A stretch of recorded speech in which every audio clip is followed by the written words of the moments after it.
What's up, guys? Welcome to another video. Um, this one, well, first, I appreciate all the views and the likes and people subscribing. I've been paying attention to the comments, and I'm just baffled at the fact that I've gotten, you know, like 200 plus views on some of these videos. I didn't even expect that, to be honest, and I'm really grateful. Somebody asked for a suggestion of having some of the Minecraft sounds in the background, so I've decided to do that. It's on a lower volume, so that way you guys can actually hear me talk. Anyways, let's get into this video. So this is about a bad case of imposter syndrome.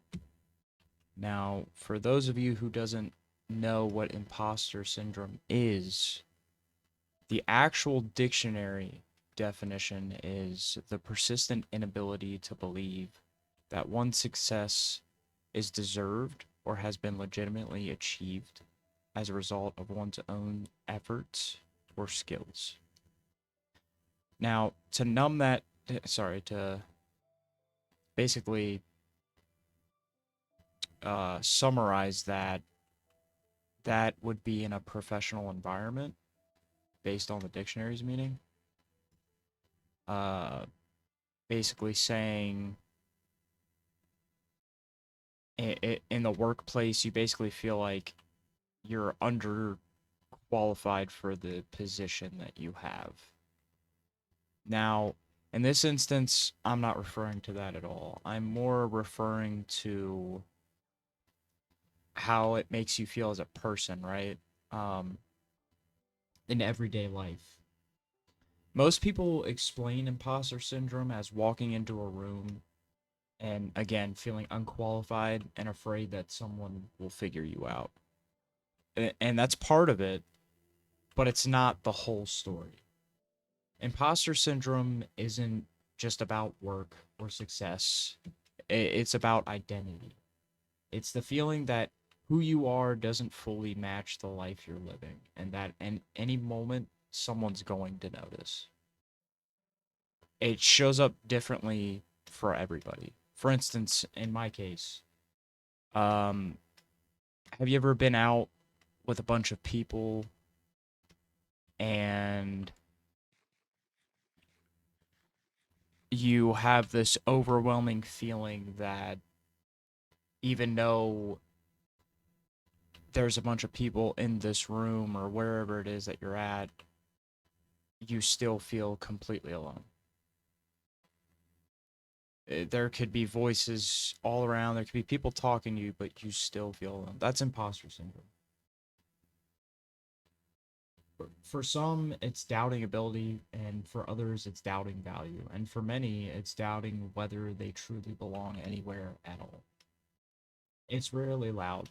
Most of the time, it's quiet. It's the voice that says you didn't earn this, you're only here because of luck, and if they really knew you, they'd think different.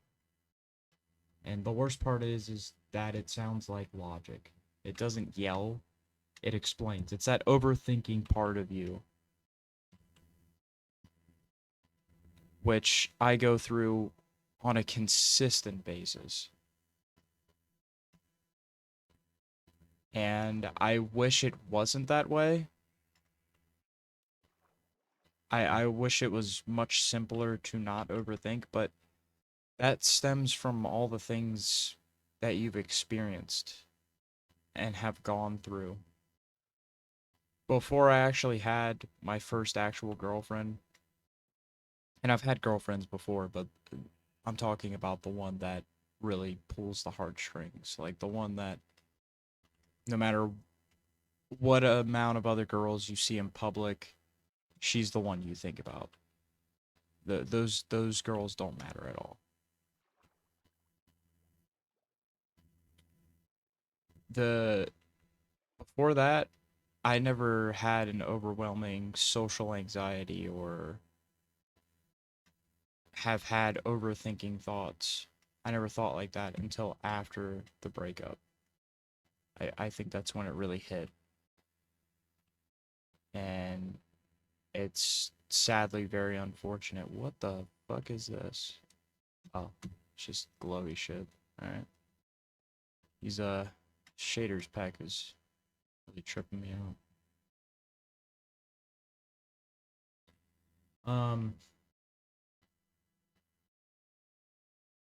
Imposter syndrome can really make you feel like you're behind in life, emotionally, socially, professionally. You look around and feel like everyone else figured out the timing while you're constantly catching up. So, this is basically, you know, going online and seeing where your friends are in life, and or just seeing random posts of people your age married, having a house, have a kid, have everything they could possibly want in life, and you have none of that. And I can definitely say that I've seen that so many times, and man, it it, it really makes you sit there and contemplate life sometimes. Like, why don't I have this? What am I doing wrong?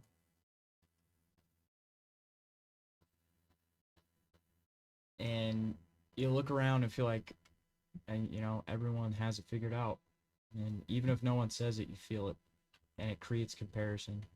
You measure your insides against everyone else's outsides, their confidence, progress, relationships, and no matter what you achieve, it never feels like enough because imposter syndrome doesn't respond to proof. For some people, it shows up as overworking. You push yourself harder than everyone else because slowing down feels risky. And for others, it shows up as holding back. You don't speak up or fully try because failing would confirm that you already it would confirm what you already fear. Both are survival strategies, and imposter syndrome also affects relationships. You question why people like you, whether you're wanted or just tolerated, or you feel replaceable even when you're present. I never experienced that in a relationship, but I can definitely see that as something that could definitely transpire of being in a relationship. I think this mostly applies to when I'm out and about and I'm with my normal friends, and then my normal friends invite people that I've never seen before. Those people,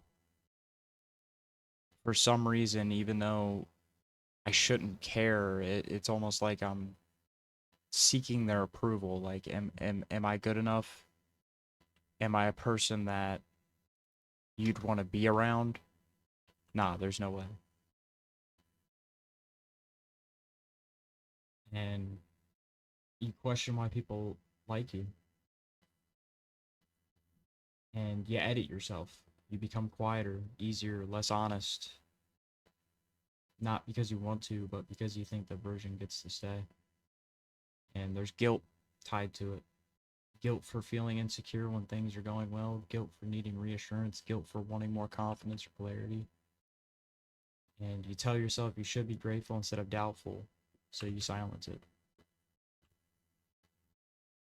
And over time, that creates exhaustion, mental exhaustion from monitoring yourself, emotional exhaustion from never feeling settled, social exhaustion from always performing.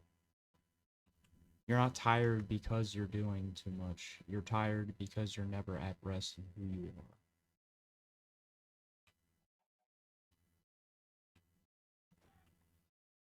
And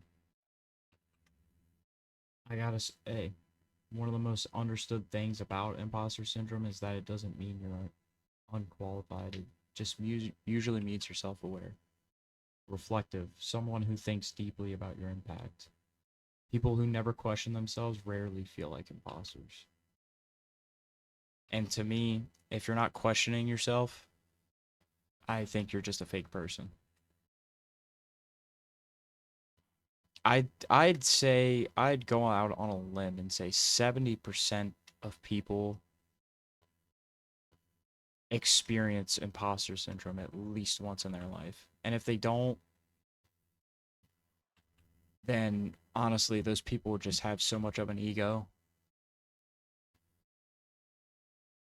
you know? And that demographic is people who live in the suburbs and have had a sheltered life and never have to worry about money a day in their life. Ow! The fuck? Oh god, it's an enderman. Why is he hurting me? Ah! Ah! Okay, hold on, I'm sorry. This video wasn't supposed to be like this. Why are you chasing me? What have I done? And I'm dead. Bro, why? Why did you do this? I haven't even done anything to you, bro. I think I got all my things. Wait. Some of them fell in the hole. Oh, why did this blow everywhere? I gotta go all the way down. Oh no, it was feathery, bro. Uh, this was not part of the video.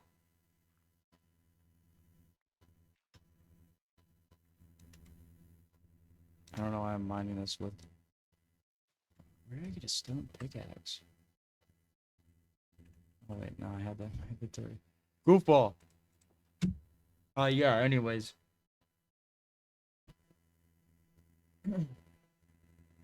Uh, when you think you're the only one, the feeling starts to filter. But many people you admire feel the same. They're just way better at hiding. Feeling like an imposter doesn't mean you're pretending. It means you're growing into versions of yourself.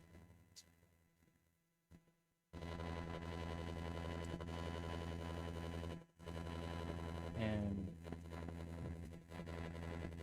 you don't overcome imposter syndrome by becoming perfect.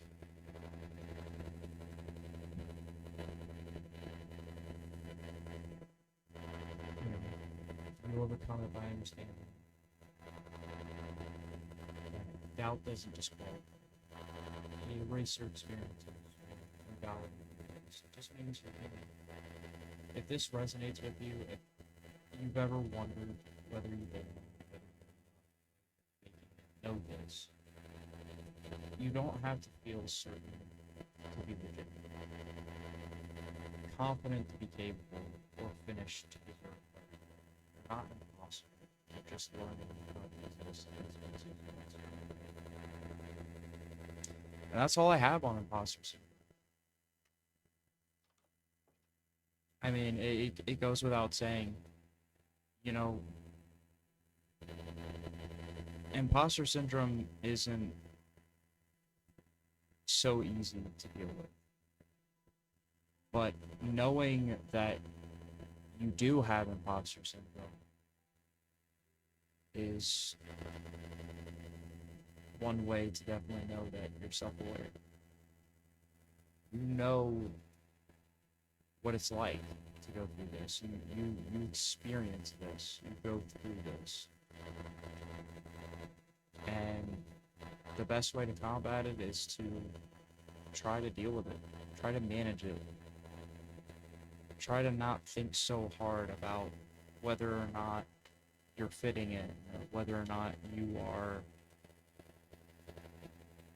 good enough for the people's life that you know. And overcoming it can be so difficult. Hell, I still haven't overcome it. I still haven't. And I'm not afraid to admit that. I'm trying to be the best person I could be every day. But some days I can't. Some days I feel sad. Some days I don't like who the person is. And sometimes I find it hard to look at them. But that's not a bad thing. It's okay to feel these things because it just means that you're human. And humans are allowed to feel things. We're allowed to process them, and however long that may take, doesn't matter. There's no destination. There's no set amount of time it takes to go through life and get over the things that you feel. It takes time. It takes time, and while time is valuable, the only thing you can do is, push on, push forward, and just overall try to be the best version of yourself that you can be every day. And that's all I have, guys. Again, I strongly appreciate everybody who's subscribing, watching these videos, and just liking and giving supportive comments. I love it. I love seeing it.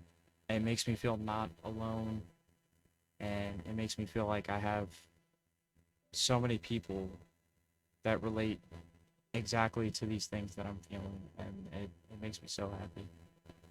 So, thanks, guys.